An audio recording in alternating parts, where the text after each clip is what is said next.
পরিবারের দিকে তাকায়া নিজের স্বপ্নগুলারে বিসর্জন দিছি।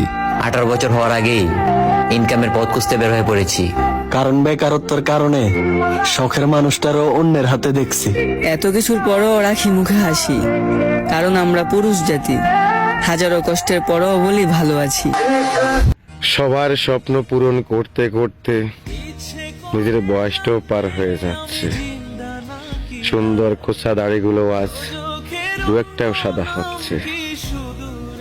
সবার এতই চাহাত, এতই স্বপ্ন আমাকে নিয়ে, আমি হিসেবে মিলাতেই পারি না আমার জীবনটা কোথায় গিয়ে থামবে। কারণ আমি যে এক প্রবাসী যোদ্ধা হয়ে সবার জন্য আজ আশীর্বাদ হয়ে গেছি।